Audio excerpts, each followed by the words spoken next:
Bismillahirrahmanirrahim. Bab fadli salawat. Bab pada menyatakan kelebihan mendirikan sembahyang-sembahyang. Bab ini menerangkan kepada kita bahawa sembahyang-sembahyang yang didirikan itu mempunyai fadilat yang besar diberi oleh Allah Ta'ala kepada hamba-hambanya yang mendirikan sembahyang. Firman Allah Ta'ala, Inna salata tanha 'anil fahsya'i wal munkar. Sesungguhnya sembahyang itu mencegah daripada segala kejahatan, segala maksiat yang keji dan mungkar, perkara yang dilarang oleh Allah Ta'ala. Al-fahsya' ni ialah maksiat-maksiat yang keji, yang besar dosanya. Yang mungkar ni ialah maksiat-maksiat yang umum, termasuk yang kecil, yang besar termasuk di dalamnya. Di mana ayat ini menyatakan di antara fadilat sembahyang itu ialah orang yang mendirikannya dipelihara oleh Allah Ta'ala daripada mengerjakan dosa yang besar dan dosa-dosa yang kecil. Macam mana ada juga orang semayang tapi buat dosa juga. Itu bergantung kepada dia menyempurnakan sembahyangnya, menyempurnakan wuduknya, menyempurnakan adab-adab sembahyang, khusyuknya pada masa sembahyang. Kalau dia sembahyang dengan khusyuk, maka sembahyang membentuk peribadi dia, membentuk perangai dia. Seorang yang jahat berubah menjadi seorang yang baik. Kalau sembahyang itu sembahyang yang ditunaikan dengan sempurna. Apa yang berlaku ialah kita tidak menyempurnakan sembahyang. Tengah-tengah sembahyang ingat ke lain, tengah-tengah sembahyang ingat di luar sembahyang, tengah-tengah sembahyang dia pergi rata reti. Macam mana sembahyang kita nak membentuk peribadi? Oleh kerana itu kita mesti mujahadah, mesti bersungguh, mesti berusaha dalam masa sembahyang untuk melawan fikiran kita yang terbang rata-reti itu, kena lawan.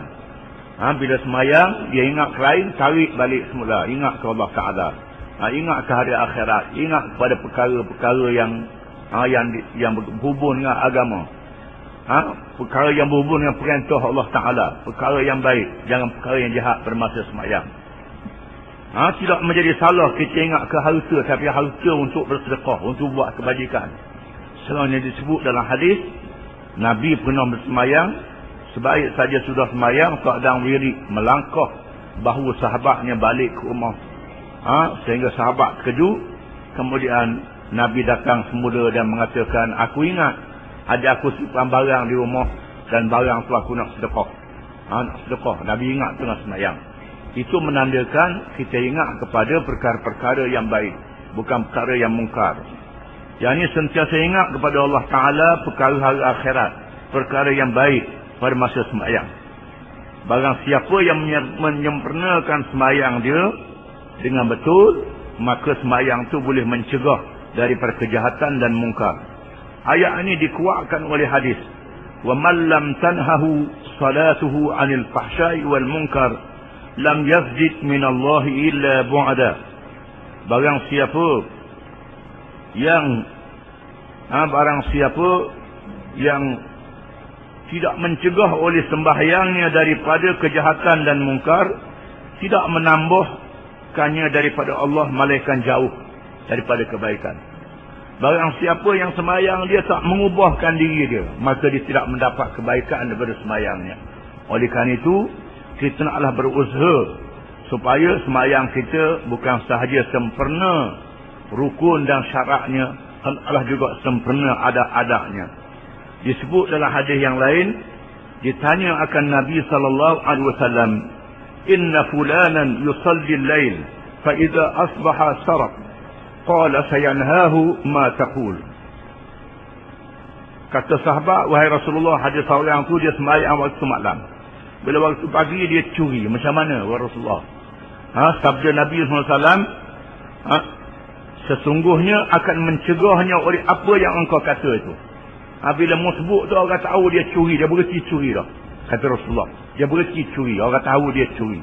itu menghilangkan dia daripada kerja mencuri. Tuhan boleh buat bermacam-macam sebab. Adapun hadis yang pertama, an Abi Hurairah radhiyallahu anhu qala, sami'tu Rasulullah sallallahu alaihi wasallam yaqul, ara'aytum law anna nahran bibabi ahadikum yaghtasilu minhu kulla yawmin 5 marratin hal yabqa min daranihi shay'? qalu la yabqa min daranihi shay'. qala fadhalika mathalu as-salawatil 5 yamhu Allahu bihinna al-khataya, muttafaqun alaih. Dan dari Abi Hurairah radhiyallahu anhu, katanya, aku telah mendengar Rasulullah sallallahu alaihi wasallam bersabda, apa pandangan kamu kalau sekiranya ada sebatang sungai di depan pintu rumah seseorang kamu, lalu dia mandi daripadanya tiap-tiap hari sebanyak 5 kali? Adakah masih tinggal daripada dakinya sesuatu? Kata mereka, tidak tinggal daripada dakinya sedikit pun. Maka sabda Nabi SAW, itulah dia bandingan sembahyang 5 waktu. Allah menghapuskan dengannya akan dosa-dosa. Hadis riwayat Bukhari dan Muslim. Hadis ini membandingkan sembahyang 5 waktu laksana sebatang sungai yang duduk di hadapan rumah kita. Dekat rumah, depan tangga sungai ni. Oleh kerana sungai dekat berdoa, maka kita pun mandi sampai 5 kali sehari mandi. Kalau mandi 5 kali, sekali-sekali mandi itu pula airnya deras, kita ganyuh daki.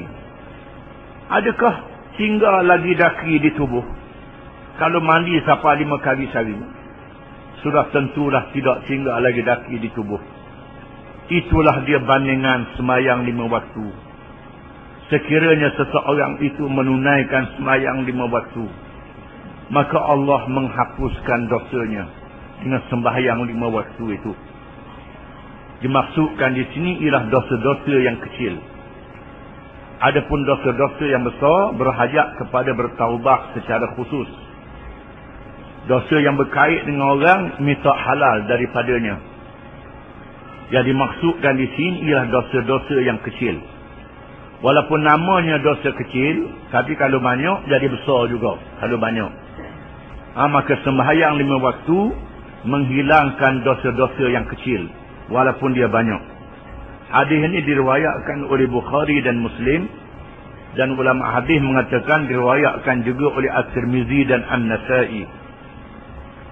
Hadis yang kedua, wa an Jabir radhiyallahu anhu qala, qala Rasulullah sallallahu alaihi wasallam, masalus salawatil 5 kamathali nahrin jarin ghamrin ala babi ahadikum yaghtasilu minhu kulla yawmin 5 marrat, rawahu Muslim.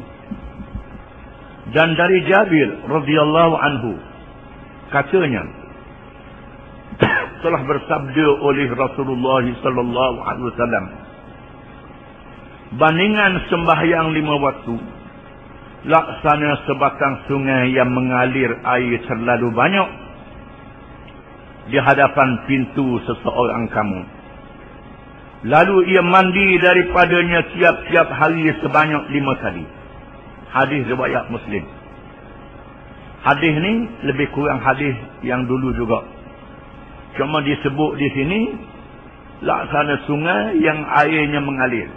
Bukan saja sungai, airnya deras, airnya banyak pula.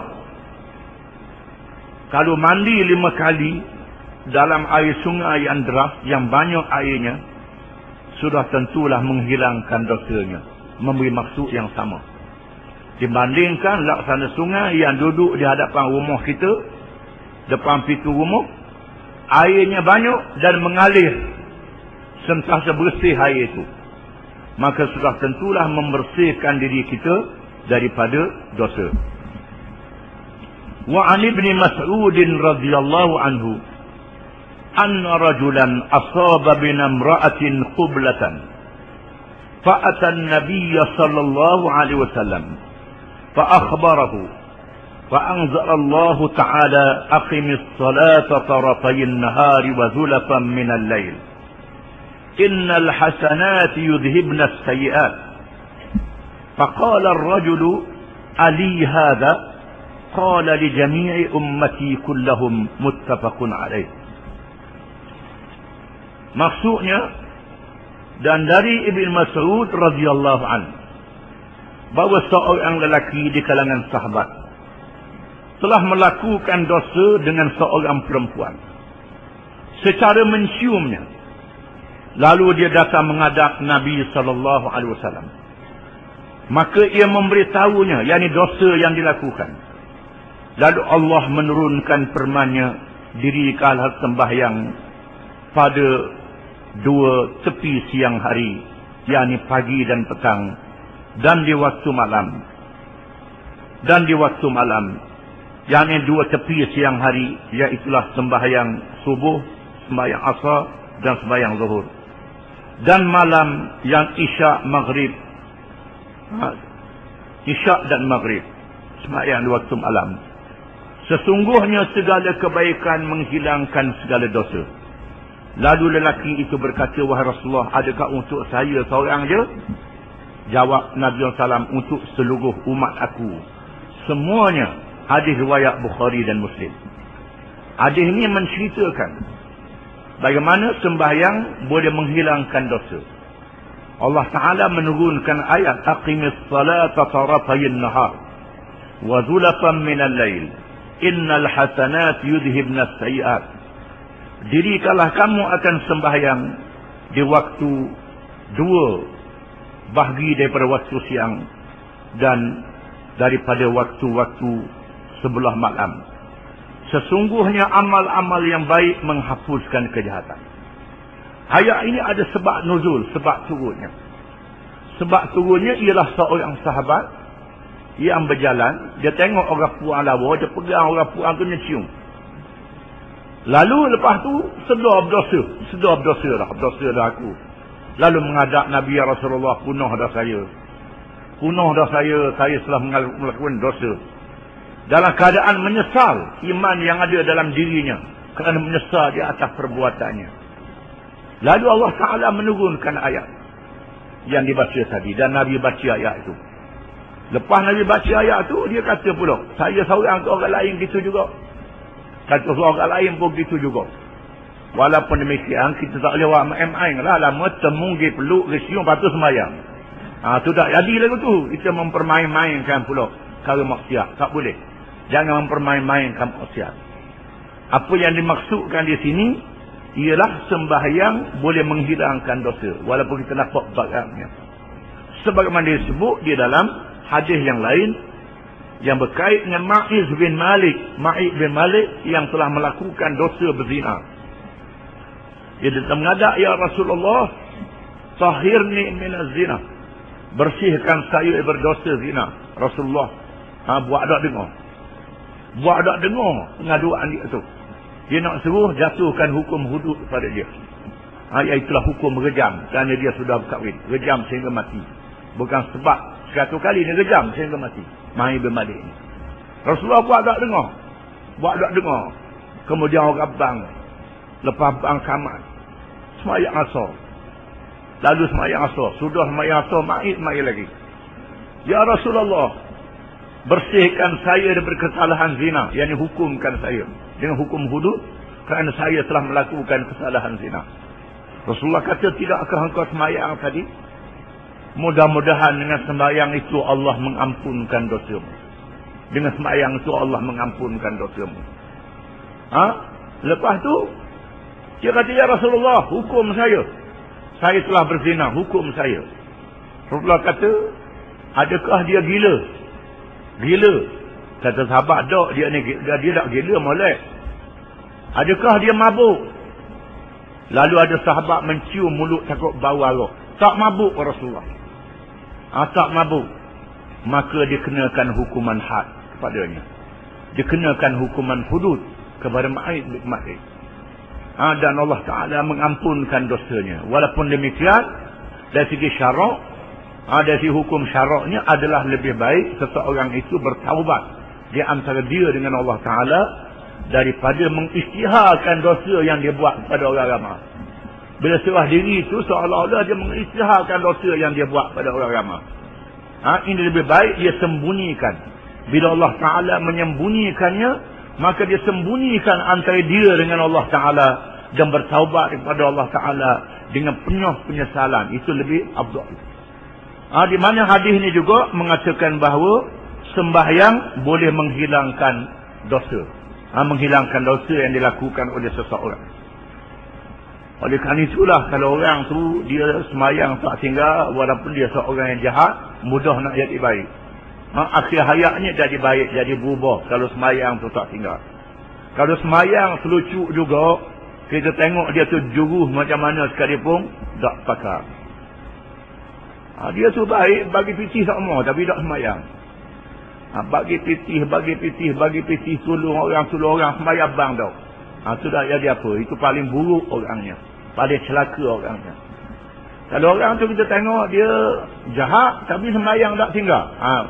InsyaAllah, sembahyang dia akan mengubah perangai dia menjadi seorang yang baik. Kerana sembahyang ni ialah tiang agama Islam. Semua amalan-amalan lain bergantung dengan tiang. Kalau tiang dia kuat, insya-Allah dia akan jadi selamat dengan sembahyangnya. Hadis yang keempat. Wa an Abi Hurairah radhiyallahu anhu anna Rasulullah sallallahu alaihi wasallam qala as-salawatul khamsu wal jumu'atu ila al-jumu'ati kafaratun lima bainahunna ma lam tughshal kabairu, rawahu Muslim. Maksudnya, dan dari Abi Hurairah radhiyallahu anhu bahawa Rasulullah sallallahu alaihi wasallam telah bersabda, sembahyang 5 waktu dan Jumaat sehingga Jumaat menghapuskan barang yang di antaranya daripada dosa, selama dia tidak membawa melakukan dosa-dosa yang besar. Hadis riwayat Muslim. Hadis ini menyatakan bahawa dosa-dosa yang dia buat di celah-celah waktu antara dua sembahyang, dia hapuskan dengan sembahyang yang berikutnya. Kita sembahyang subuh, lepas yang subuh pagi ada dosa kita buat. Kemudian sembahyang zuhur menghapuskan dosa yang dibuat. Lepas zuhur ada kita buat dosa kecil, sembahyang asar dia hapuskan dosa. Begitulah sembahyang maghrib, sembahyang isyak hingga ke subuh, menghapuskan dosa-dosa yang dilakukan di celah-celahnya. Dan Jumaat sehingga Jumaat, daripada hari Jumaat sehingga hari Jumaat dalam masa seminggu, di mana kelebihan hari Jumaat ini juga menghapuskan dosa. Jumaat kepada Jumaat menghapuskan dosa di antaranya. Sama ada orang yang sembahyang Jumaat bagi orang lelaki yang wajib sembahyang Jumaat, dan orang perempuan yang tak sembahyang Jumaat, dia mendapat fadilat hari Jumaat juga dalam perkara ini. Iaitulah Jumaat sehingga Jumaat menghapuskan dosa di antaranya, kerana hari Jumaat mempunyai kelebihan. Dalam hadis yang lain dia sebut wa ramadhanu ila ramadhan, Ramadan sehingga Ramadan. Dalam masa setahun, bulan Ramadan menghapuskan dosa dalam masa setahun. Itu kelebihan Ramadan. Selagi tidak dikerjakan dosa-dosa yang besar. Adapun dosa-dosa yang besar berhajat kepada taubat secara khusus. Wa an Uthman bin Affan radhiyallahu anhu qala sami'tu Rasulullah sallallahu alaihi wasallam yaqul ma min imri'in muslimin tahduruhu salatun maktubatun fayuhsina wudu'aha wa khushu'aha wa ruku'aha illa kanat kafaratan lima qablaha min adh-dhunub ma lam tu'ta kabirah wa dhalika ad-dahra kullah, rawahu Muslim. Maksudnya, dan dari Uthman bin Affan radhiyallahu anhu, katanya aku telah mendengar Rasulullah sallallahu alaihi wasallam bersabda, tiada seseorang Islam yang menghadirkan dirinya bersembahyang yang diwajibkan, lalu dia membaikkan wudu'nya dan khusyuknya dan rukuknya, malaikat adalah ia, yakni sembahyang itu menghapuskan yang sebelumnya daripada dosa-dosa, selagi tidak dikerjakan dosa yang besar. Yang demikian itu berlaku sepanjang masa. Hadis riwayat Muslim. Hadis ini menerangkan lagi hadis yang terdahulu. Sembahyang yang dirikan itu hendaklah dijaga adabnya. Bermula daripada wuduknya. Wuduknya molek wuduknya, mengikut adab mengambil wuduk, mengambil air sembahyang, meratakan anggota wuduk yang wajib, dan mengerjakan yang sunat 3 kali basuh. 3 kali itu sunat. Kalau waswas sampai 4 kali itu setan. Tak 3 kali je. Jangan lebih pada 3 kali. Kalau berasa tak suci itu setan, lawak setan. Jangan ikut. 3 kali saja basuh. Kalau kita basuh 4 kali makruh, tak boleh lagi pahala sunat. Pahala sunat tak boleh lagi. Maka dibasuh 3 kali saja. Jangan sampai 4 kali. Kalau 4 kali jadi mubazir. Mubazir adalah saudara setan. Sebab ada orang tu dia nyakit waswas, dia basuh 4-5 kali berasa tak rata lagi. Itu setan untuk menghilangkan pahala sunat, menyebabkan dia tak boleh pahala sunat. Boleh pahala setan lah, kerja setan. Maka jangan kita ikut setan. 3 kali saja. 3 kali itu sudah memadai, sudah mengatakan wuduknya. Kemudian dia semayang, dia menjaga khusyuknya. Khusyuk dengan makna hatinya, tetap anggotanya, menyempurnakan adabnya, dan memelihara rokoknya, termasuklah juga sujudnya. Rokok dan sujudnya dijaga dengan adanya tama'ninah.